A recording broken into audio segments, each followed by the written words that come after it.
Hi welcome back to S academy. ఈరోజు మనం diploma mechanical engineering సంబంధించి 402 సబ్జెక్ట్ అయిన hydraulics and fluid power systems దానికి సంబంధించిన ఇంపార్టెంట్ టాపిక్స్, ఇంపార్టెంట్ క్వశ్చన్స్ అవన్నీ కూడా మనం ఈ వీడియోలో చూద్దాము.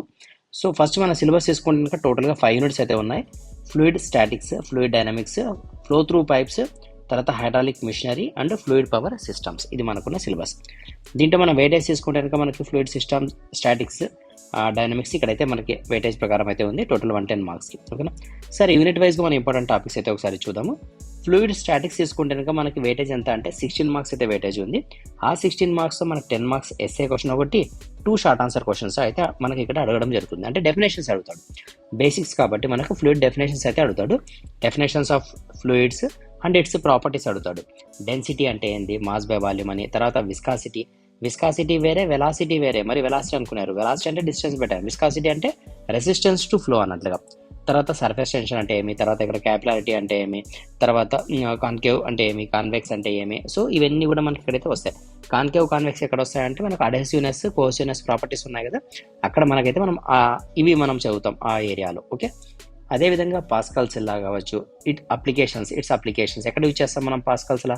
అసలు ఫస్ట్ ఆఫ్ ఆల్ పాస్కల్ అంటే ఏమంటే, ఎనీ ఆబ్జెక్ట్ తీసుకుంటే ఒక పార్టికల్ పైన ఆల్ డైరెక్షన్స్ అంటే మనకి 4 డైరెక్షన్స్ నుంచి కూడా ఈక్వల్గా ఫోర్సెస్ యాక్ట్ అయితే దాన్ని ఏమంటామంటే, అంటే sum of the all forces are equal. దాని మీనింగ్ అంత ఏం లేదు, సింపుల్గా దాన్ని మనం ఏమంటాం పాస్కల్స్ లా అంటాం. దీని యొక్క అప్లికేషన్స్ ఎక్కడ ఉంటాయంటే మనకు హైడ్రాలిక్ లిఫ్ట్లో కావచ్చు, బ్రేక్స్లో కావచ్చు, ప్రెస్లో కావచ్చు, ఇక్కడ మనం యూజ్ చేయడం అయితే జరుగుతుంది. అంటే ఇవి ఇంపార్టెంట్ ఏరియాస్ అన్నట్టుగా ఈ యూనిట్ నుంచి. తర్వాత హైడ్రోస్టాటిక్ లాస్ మనకి ఇంపార్టెంట్. తర్వాత pressure variables in fluids. So pressure తీసుకుంటే మనము ఫోర్స్ పర్ యూనిట్ ఏరియా, ఆ ప్రెజర్ మనం 2 టైప్ అయితే మెజర్ చేస్తాం. ఒకటి ఏమంటాం, ప్రెజర్ని దేంతో మెజర్ చేస్తామంటే బోర్డ్ ఆన్ ప్రెజర్ గేజ్ ఒకటి మెజర్ చేస్తాము, తర్వాత మానోమీటర్స్ మెజర్ చేస్తాం. బోర్డ్ ఆన్ ప్రెజర్ గేజ్ అంటే తెలుసు కదా, మనం ఫర్ ఎగ్జాంపుల్ మన 2 వీలర్ని గాలి కొట్టిన తర్వాత, లేదా 2 వీలర్ 4 వీలర్ ఏదైనా కానీ గాలి కొట్టిన తర్వాత దాని యొక్క ప్రెజర్ చెక్ చేస్తాం కదా, ఆ ప్రెజర్ గేజ్ ఏమంటామంటే బోర్డ్ ఆన్ ప్రెజర్ గేజ్ అంటాం. అదేవిధంగా మానోమీటర్స్ ఉంటాయి. మానోమీటర్స్ ఎట్లా ఉంటాయి, యూట్యూబ్ మానోమీటర్ ఒకటి, తర్వాత ఇన్వర్టెడ్ యూట్యూబ్ మానోమీటర్ ఒకటి, తర్వాత డిఫరెన్షియల్ యూట్యూబ్ మానోమీటర్స్ అని ఉంటాయి కదా. సో ఇవి మనకి ఇంపార్టెంట్. దీనిపైన మన క్వశ్చన్ ఎస్ఏ టైప్ క్వశ్చన్ అడిగే ఛాన్స్ కూడా ఉంది మానోమీటర్స్ పైన. ఓకే. రిమైనింగ్ అయితే షార్ట్ ఆన్సర్ క్వశ్చన్స్ అడుగుతాడు. మానోమీటర్ ప్రెజర్ మెజరింగ్ డివైజెస్ అన్నట్టుగా. ఓకే. నెక్స్ట్ మనం తీసుకుంటే ఫ్లూయిడ్ డైనమిక్స్. ఇక్కడ టైప్స్ ఆఫ్ ఫ్లూయిడ్ ఫ్లోస్ అడుగుతాడు మనకు. లామినార్ ఫ్లో అంటే ఏమి, టర్బులెంట్ ఫ్లో అంటే ఏమి, స్టడీ ఫ్లో అంటే ఏమి, అన్స్టడీ, కంప్రెసిబుల్, ఇన్కంప్రెసిబుల్, ఇవి డెఫినేషన్స్ చాలా ఇంపార్టెంట్. తర్వాత బెర్నాలెస్ థీరం ఒకటి ఇంపార్టెంట్. తర్వాత కంటిన్యూటీ ఈక్వేషన్ ఒకటి.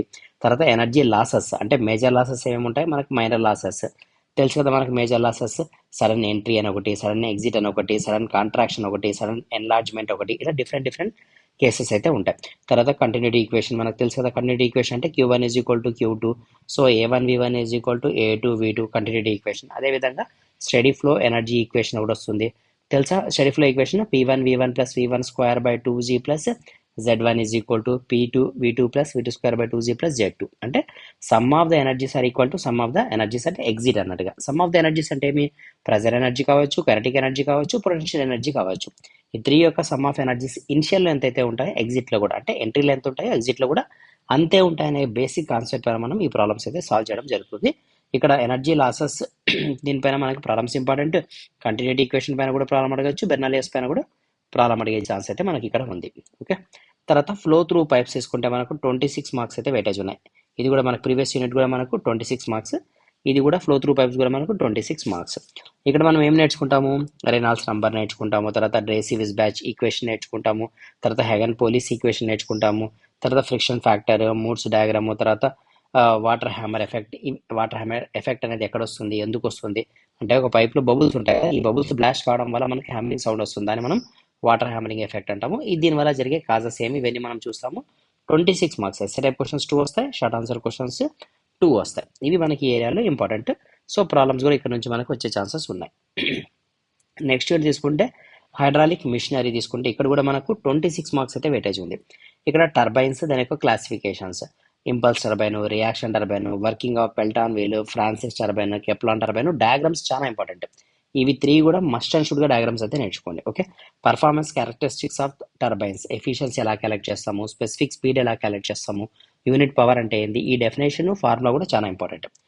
పంప్స్ తీసుకుంటే మనకు సెంట్రిఫ్యూగల్ పంప్ అంటే ఏంది, రెసిప్రొకేటింగ్ పంప్, అసలు పంప్ అంటే ఏంది, దాని యొక్క classification important, working principle important.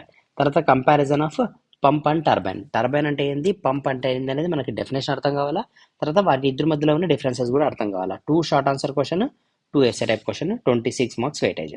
తర్వాత లాస్ట్ వీడియో తీసుకుంటే మనకు ఫ్లూయిడ్ పవర్ సిస్టమ్ ఉంది. ఇక్కడ basics of hydraulics, pneumatic system, components of hydraulic system, పంప్స్లో ఏమి యూజ్ చేస్తాము, యాక్యుయేటర్లో ఏది యూజ్ చేస్తాము, valves, reservoirs, hydraulic circuit and their applications in industries, hydraulic and pneumatic systems. ఇది మాత్రం కంప్లీట్గా థియరీ టాపిక్. ఇక్కడ నుంచి అయితే మనకి ప్రాబ్లమ్స్ ఉండవు, కంప్లీట్గా థియరీ టాపిక్. వెయిటేజ్ ఎంత, 16 మార్క్స్ కాబట్టి ఎస్ఏ టైప్ క్వశ్చన్ ఒకటి వస్తుంది, షార్ట్ ఆన్సర్ క్వశ్చన్స్ 2 అయితే మనకు రావడం జరుగుతుంది. అర్థమైంది కదా. దీంట్లో ప్రాబ్లమ్స్ వచ్చినా కూడా చాలా ఈజీ ప్రాబ్లమ్స్, మీరు ట్రై చేయండి. ఫర్ ఎగ్జాంపుల్ మీకు ఏదైనా ప్రాబ్లమ్స్ కన్ఫ్యూజ్ ఉన్నా, లేదు టఫ్గా అనిపించినా, ఆ ప్రాబ్లమ్స్ ఏవైతే మీకు టఫ్ అనిపిస్తాయో దాన్ని మీరు కామెంట్లో షేర్ చేస్తే కనుక దానికి సంబంధించి ఎక్స్ప్లెనేషన్ మనం నెక్స్ట్ ఫర్దర్ వీడియోస్లో అయితే కనుక చూద్దాం. ఓకేనా. సరే, దీనికి సంబంధించిన అప్డేట్స్ ఏమైనా కావాలనుకున్నా మీరు దీనికి మనకి అంటే ఐసీ అకాడమీకి సంబంధించిన టెలిగ్రామ్ గ్రూప్ ఒకటి ఉంది, యాప్ ఒకటి ఉంది. సో ఆ రెండిట్లో కూడా మీరు జాయిన్ కాండి, యాప్ డౌన్లోడ్ చేసుకోండి, టెలిగ్రామ్ గ్రూప్లో జాయిన్ కాండి. దానికి సంబంధించిన అప్డేట్స్ అన్నీ వస్తాయి. ఇండివిజువల్గా ఉన్నాయి అంటే మీరు మెకానికల్ అయితే మెకానికల్ టెలిగ్రామ్ గ్రూప్ సపరేట్ ఉంటుంది, సివిల్కి, మెకానికల్కి, ఆటోమొబైల్కి ఇలా బ్రాంచ్ వైజ్గా సపరేట్ ఉన్నాయి. కాబట్టి మీరు ఏ బ్రాంచ్కి రిలేటెడ్ అయి ఉంటారో ఆ బ్రాంచ్ టెలిగ్రామ్ గ్రూప్లో అయితే జాయిన్ కాండి. దానికి సంబంధించిన అప్డేట్స్ అన్నీ మీకు వస్తాయి. యాజ్ పర్ టైం టేబుల్ కావచ్చు, యాజ్ పర్ సిలబస్ కావచ్చు, మీకు కన్ఫ్యూజన్ లేకుండా క్లియర్ కట్గా అప్డేట్స్ అన్నీ వస్తాయి. కాబట్టి మిస్ చేసుకోదని మీ ఫ్రెండ్స్ కూడా షేర్ చేయండి. Okay, all the best, thank you.